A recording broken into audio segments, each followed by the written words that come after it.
Chromosomes. Little strands of nucleic acids and proteins are the fundamental genetic instructions that tell us who we are at birth.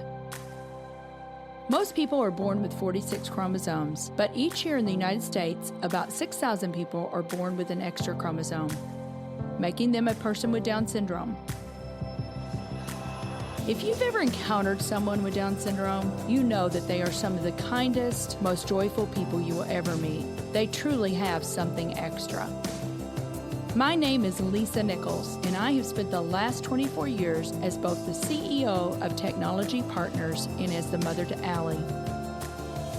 Allie has something extra in every sense of the word.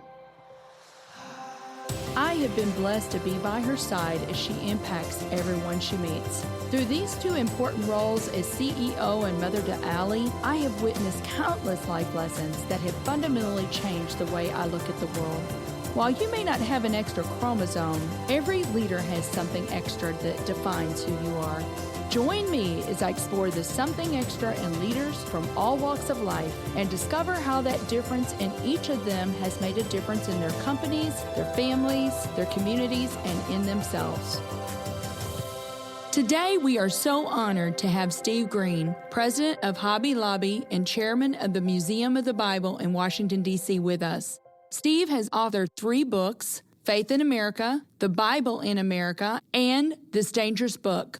Steve Green became president of Hobby Lobby in 2004 and has helped his family grow the business to more than 800 stores in 47 states with over 32,000 employees. He is a national speaker on both business and philanthropy, always focusing on how his faith intersects with his life endeavors. Steve, it is so awesome to have you with us this morning. I'm glad to be here. Thank you for having me, Lisa. I'm glad you're here.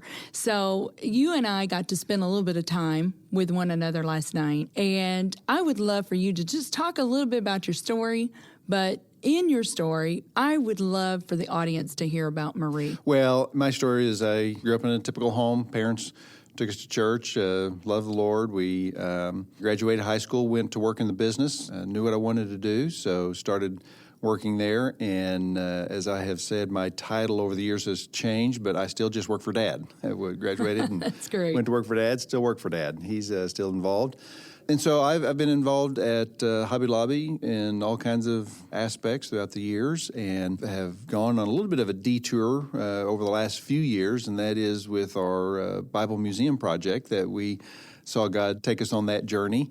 So opened that November of 17, and it's been exciting to see the response to the museum there in Washington, D.C. And so I've been blessed to be impacted by this book in a variety of ways. Mm-hmm. One is my family and through our business, which we strive to operate according to biblical principles, and being in a country that has been built on principles found in this book. None are perfect, my family, our business, or this nation, but have been tremendously blessed by the impact of this book and why we want to inspire people to take a look at it, to consider it, to know engage with it. And right. engage with it. So that's the short of my family history. Yeah, well, I want to talk a little bit more about the Museum of the Bible and what led you guys to do that. We were very blessed and honored last year to be invited twice, one for the grand opening, and it is just phenomenal. So for our listeners out there, it would be an awesome family vacation for you guys. Go and see the sights of Washington, D.C., but make sure that you put the Museum of the Bible on your stop. So Absolutely.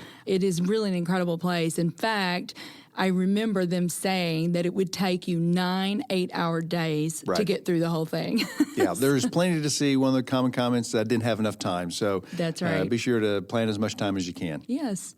So tell us about kind of the origins of Hobby Lobby. And like I said, go back to Marie. Okay. And Marie is an interesting story. Marie was originally a preacher's kid. Her father was an evangelist, would go around and evangelize. And so she would go with him and would, sing and play the piano and even speak. And that was her life. And one time a gentleman by the name of Walter came to the event out of curiosity. He was going down the street, as I understand, and saw this event going on, came in, and through the message felt convicted and came forward and accepted Christ as his Lord and Savior, and also felt called into the ministry at that time. Marie and Walter wound up connecting, marrying, and so Marie went from a preacher's kid to a preacher's wife because he did pastor churches, and they were small churches, never over 50, and they wound up having 6 kids, 3 boys and 3 girls. So there was not much to go around. Some of the kids would go to school without shoes, and there was times that I understand if they were going to have friends over, they would put empty Tupperware bowls in the refrigerator so that they wouldn't realize there was nothing in the refrigerator. But Marie continued to have a passion for missions and for sharing God's Word, and she would crochet doilies to raise funds during a fundraising effort for missions that the church would have. And there was times that if she didn't sell her doily, she bought her own doily, even though they didn't have much. And was giving, though they never had much. If some of the church members would bring food from the garden, she would value what that was and pay tithes on that because she wanted to honor God and pay a tithe in all the increase that she had. So she just continued to have a love and a passion for God. She had a line of a poem that she loved to repeat, and she repeated it often. It was, "Only one life soon will pass. Only what's done for Christ will last." And that vision and that passion passed on to her kids. All of them wound up going into pastoral ministry. They became pastors or married there were a 6 licensed of them, right? ministers. And there were 6 of them. And all went into the ministry, all but one of them. And that one was my dad. Marie is my grandmother. And my dad knew that he wasn't called into the ministry. There's a story of him at school where he was in a speech class and he was told he had to have a speech in front of the class. He said, "I'm not going to get in front of the class." And the teacher says, "No, you're going to have to. You're going to get a 0. He said, "That's easy. Give me a 0. I'm not going to." And I think he wound up speaking to her after class by himself because he just was not wanting to get up in front of people. So that was not his calling. He knew it, but in high school started working in retail, took to it well, had a good teacher, trainer. Had a knack for it, right? Just had a knack for it, yeah. But that passion, that love for God's Word and for giving, my dad got from my grandmother, Marie, and has been an influence in our family. And so if you go into the lobby of our offices, there'll be a picture of Marie there. We say she's the hero of our family. And if you ask Dad today if he's outgiven my grandmother, he would say no, and that doesn't make sense to a lot of people, but when you understand how that Jesus was in the temple and saw the wealthy give of their wealth, and the widow give her 3 mites, he said an interesting comment. He said she gave more. So God's not interested in big numbers. He's interested in our heart. Right. And they had given out of their wealth. She gave when she had nothing, and that's kind of where my grandmother was. Mm-hmm. Yeah, and you talked about that last night. I mean, there's a difference in giving out of your abundance and then giving when you don't have much. Yeah, so, and again, God owns it all. And so big numbers don't impress him, but when we give out of a heart, he knows those that have given more. My grandmother on her dying bed, my aunt was there, and my aunt says that when she was about to pass away, my grandmother said, "Do you see them?" And she said, "No, what are you talking about, Mother?" And she said, the angels, they're coming to get me. And so I believe that God rolled out the red carpet for my grandmother. She didn't have all her theology right, but she had a heart and a passion for God, and he recognized it. And that is what I think God notices is, does he fully have our heart? That's what he wants. Mm-hmm. I love that.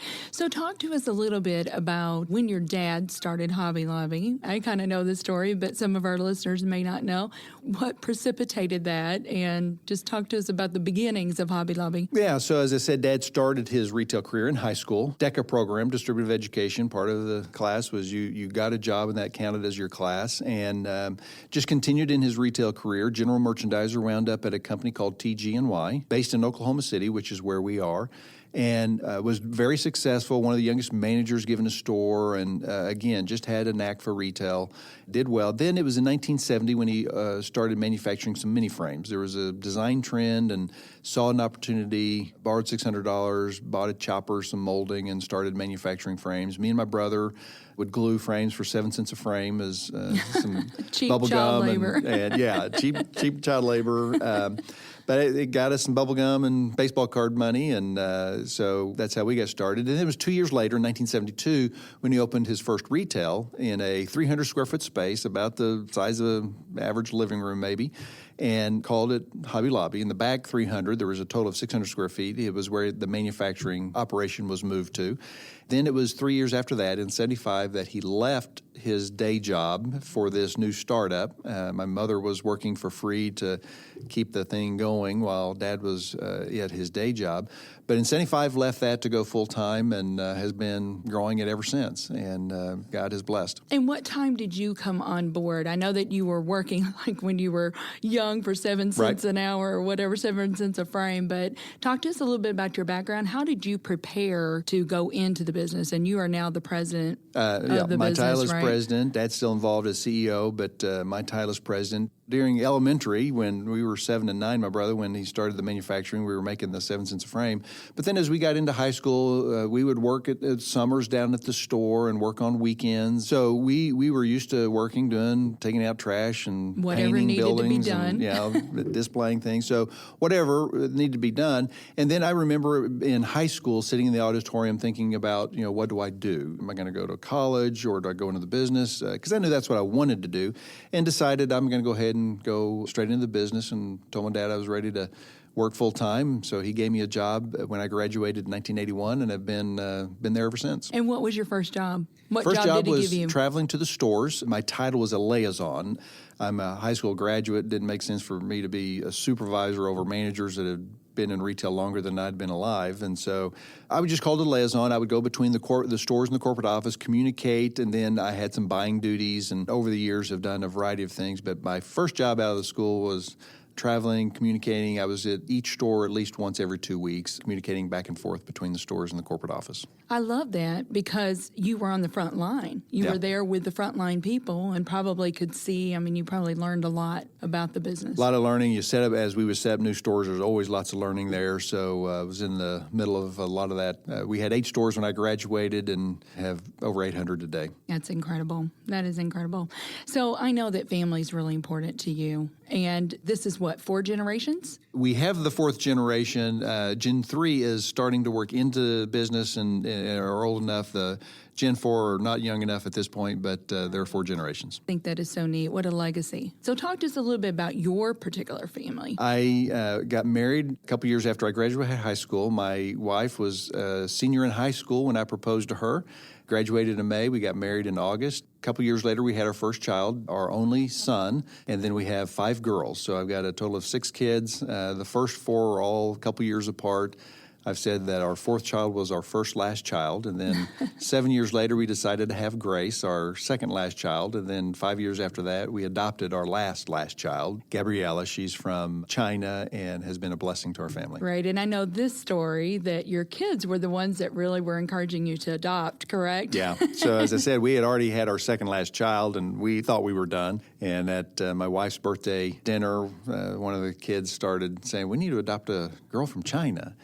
Again, we were done for the second time, right. But God led us into the adoption process. It was very clear that was His plan for our family, and we share about that in our book, This Dangerous Book, where God led us on that journey and has truly been a blessing to our family. And she's going into the 7th grade this year. You can't imagine life without her, I'm sure. Exactly, yeah. She's a ball of energy. She's just a delight to have in our home. Good. Well, as I had said, we were so blessed to attend the grand opening of the Museum of the Bible. So just talk to us a little bit about that, kind of how that started, and just tell us that story just a little bit. Yeah, so it was an interesting story. We were approached by a group that wanted to put a Bible museum in Dallas and wanted to know if we would help them acquiring a location. And I said, well, if the right deal came up, we would consider it. So they were looking around. Nothing ever developed.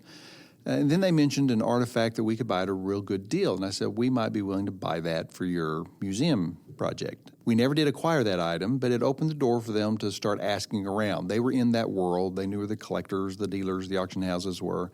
And our first artifact was bought in 2009, and the economy was struggling. And so there were opportunities that presented themselves. And so not having any idea that we would be able to collect as much as we did, as rapidly as we did, the collection grew, and at some point we just felt this sense of responsibility. Maybe we need to make sure that this dream became a reality because we've been entrusted with an incredible collection. So it kind of became our project. I say God kind of tricked us into it because it wasn't ours to begin with. But we had the resources to get it launched, and we had a collection that they had neither. And so we kind of took it on and said, we'll make sure that it happens. And that's when we opened it up to say, well, what if God doesn't want it in Dallas? When I looked at the top 10 metros, the other two that stood out to me were New York City and Washington, D.C. So we looked in all three cities for a while. And then we did a survey, and the survey showed that it would be best attended in D.C., which just makes sense. With the Smithsonian there's so many awesome museums already. Yeah, it's the hub of museums in the country. So that just makes sense. So we focused there. About 18 months later, the building that we're in went up on the market. We acquired it in 2012, started the renovation in 2014. There were tenants that had to move out. So in 2014, started the renovation and then opened in November of 2017. And has anything surprised you? I think that what the experience for me along the road is I have been able to rub shoulders with leading scholars in the world.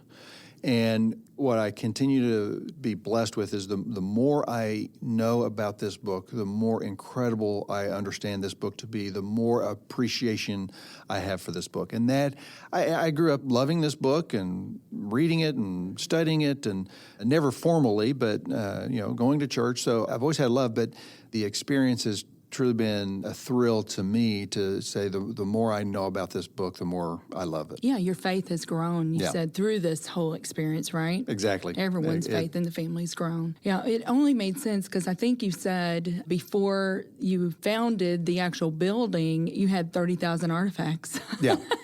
And those don't all fit in the garage. That's right. And we also started doing a temporary exhibit because we had this sitting in our closet. And as I've said, our family, we're not collectors. We were not buying these artifacts because we're collectors. They're collectors, and we bought items from collectors. That's just kind of in their blood, but that wasn't necessarily our family. We bought it because we want to tell the story. And when we had this collection growing, before we ever knew when we would open or where we would open, we were itching to tell these stories. And so we started a temporary exhibit. Started in Oklahoma City, went to 6 cities around the U.S. It opened doors for international exhibits. We had exhibits at the Vatican and in Jerusalem.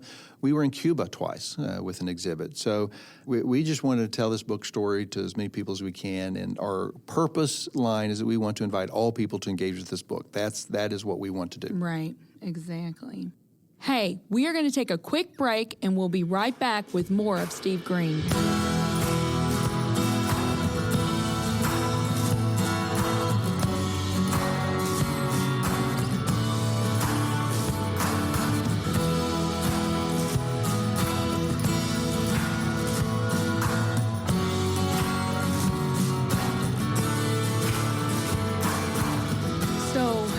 Thinking about your dad, 5 of the 6 kids went into ministry. Your dad did not, but I say your dad is in ministry. He's in marketplace ministry. Your family has been because of some of the organizations that you've supported. Yeah, and I have, it's been pointed out before, and so I try to adjust what I say into pastoral ministry or a church-type ministry because, yes, Dad is clearly in ministry with what he has been able to do with our giving from Hobby Lobby, which a lot of it boils down to the Bible. Translating the Bible, making it available on your phone to distributing it around the world and with the ministries in over 100 countries around the world that we have worked with.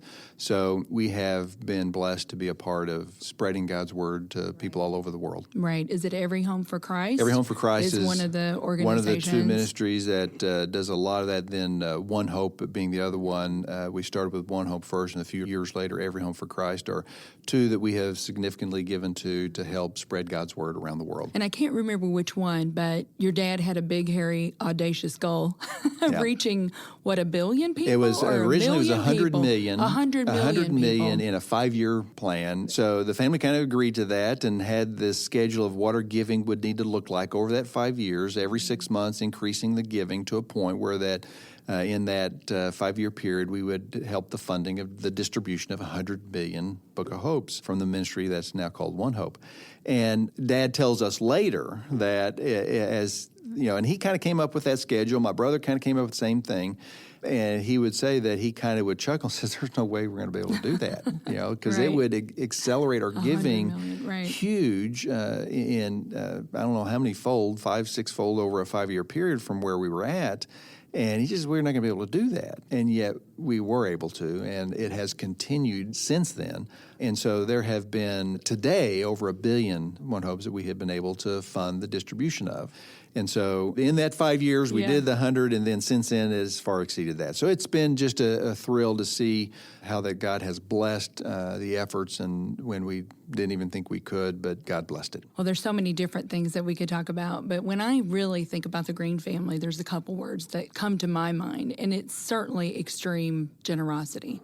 And I know that you've said you guys had some periods of time where you really struggled, right? And you weren't even sure if Hobby Lobby was going to make it. Yeah, I'd say for the first 20, 25 years, the primary focus was just making the business successful, striving. There were challenges. One of the big challenges was in 1985.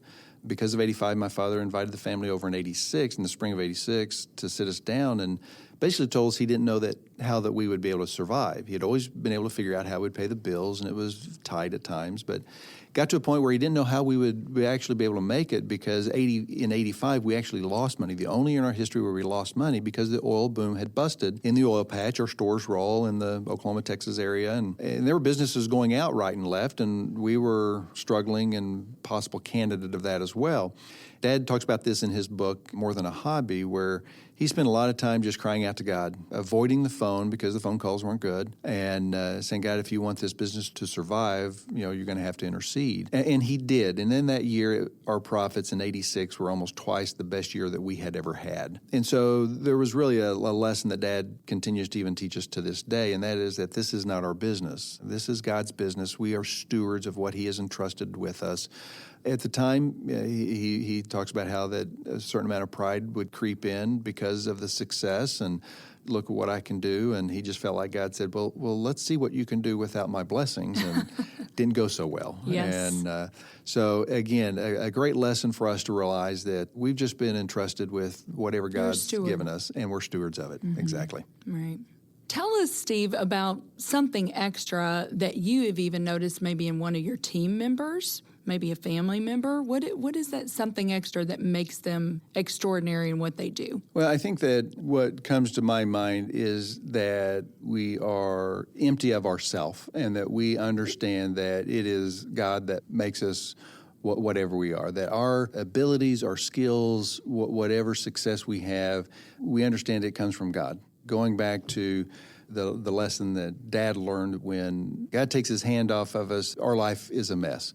But with God's hand, with our efforts to seek his face, that's something extra that is all that we are about is God and his blessing on our life. That doesn't mean success, though. It goes back to my grandmother, Marie. I believe God rolled out the red carpet for her. She lived her life faithful. She did what God called her to do, which did not mean that this world took notice of her. Mm-hmm. She never wrote a book. She never did anything that this world would recognize her for. And yet God rolled out the red carpet because she lived her life. Her heart was fully committed to him. And when our heart is committed to God, God blesses us, and her kids all are serving the Lord, a great family. That's a success. Blessing. And in essence, it is God that is the extra in our family and has been a blessing for us. He's something extra. I love that. I love that. Yes, and when you were saying that, I'm just reminded there's a verse in John that I love that says that we must decrease so that he may increase. And it's like empty. Everything we have comes from you, and we can do nothing apart from you. Right? So I just love that. And I just think, too, I look at your family and I just think, you guys have been very faithful stewards to obey and to really seek God's will and things, right? And just obey. Yeah, I think that, again, there's times when it's easy for us to say that we operate our business according to biblical principles with our first statement of purpose within the business. But it's easy to say that. Sometimes God says, are you sure that you mean that? And that's where some of the challenges that we face, specifically the Supreme Court challenge, where we were told by the HHS mandate we had to provide abortive product. And I think it was God saying, okay, you say this is my business. You say this is that you're going to operate according to my principles. Let's see if you really mean that. And that was a challenge, but when the family met together, the decision was pretty much unanimous. We can't be a part of taking life, because if this is God's business, we need to do it his way, and I don't think he would. And we're just stewards of what he has entrusted us to. And And unanimously we decided we have no option but to sue this government that we love, and led us on that track that ultimately wound up in winning it at the Supreme Court. Yes, and I'm sure that some of our listeners out there have been times where things have come up that maybe challenge their values, challenge what they really believe. And I love the fact that your dad called a family meeting and called everyone together, but said very little. Right. Right? He was one to hear from everybody. And Yes. It really started with the Gen 3, those that were there. There was about 18 of us, I believe, at my brother's home. And everybody shared. Some didn't have a lot to say. Some had some questions. And there was discussions, some honest discussions about the ramifications.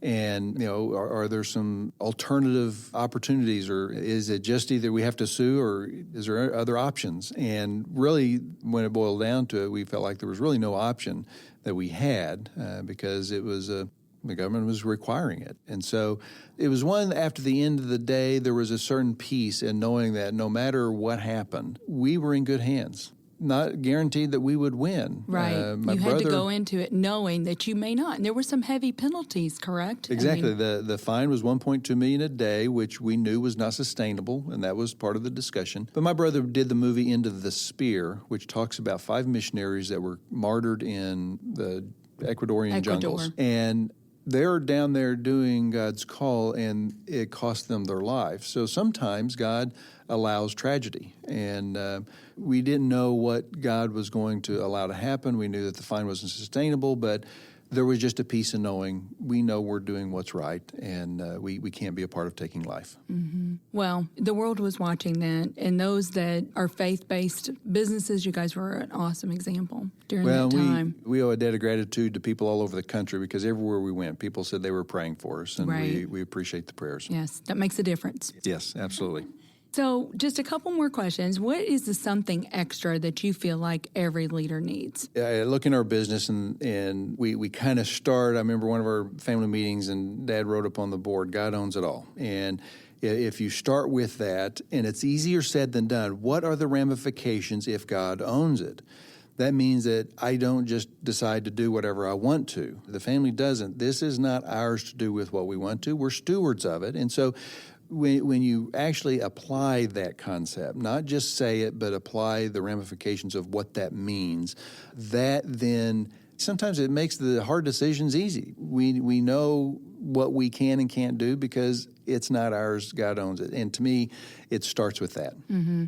And there's all kinds of spokes off of that wheel, I would imagine, because I'm thinking if God owns it, if this is not our business, then how would God treat our employees? And how would he act in this particular situation? And it could not only what you guys face, but I'm just thinking every aspect. Right, treating the employees right. Again, when it gives a lot of answers to a lot of how that you're going to do business. Absolutely. So I want to give you the opportunity. Is there anything exciting that's just happened, or something that you would want our listeners to know about, like a book that just got released? My wife and I just finished a book that came out November, coinciding with the opening of the museum. This Dangerous Book is what it's called, and it really tells about our journey of that opening of the museum. It talks a little bit about the Bible story as well as how the Bible's influenced our life. It talks about our adoption story and how God directed us there. So we have that book. My wife and my daughter have also come out with a book called Only One Life, which ties into my grandmother's favorite line, only one life soon will pass, only what's done for Christ will last. And it talks about women of legacy, and it talks about leaving a legacy. And I love that. I'll be downloading that today. Yeah, another great opportunity for people to... Only one life. Only one life. Yeah. All right, very good. Well, Steve, thank you so much. This has been just a true joy to have you here. My pleasure. Thank you for having me. All right. Take care. Our show today is executive produced by Brian Muncie. Our technical producer is Daniel Williams. Something Extra with Lisa Nichols is a Technology Partners production. Copyright Technology Partners, Inc., 2018. For show notes or to reach out to Lisa, visit lisagailnichols.com/somethingextra. Don't forget to leave a review on Apple Podcasts, Google Podcasts, or wherever you listen.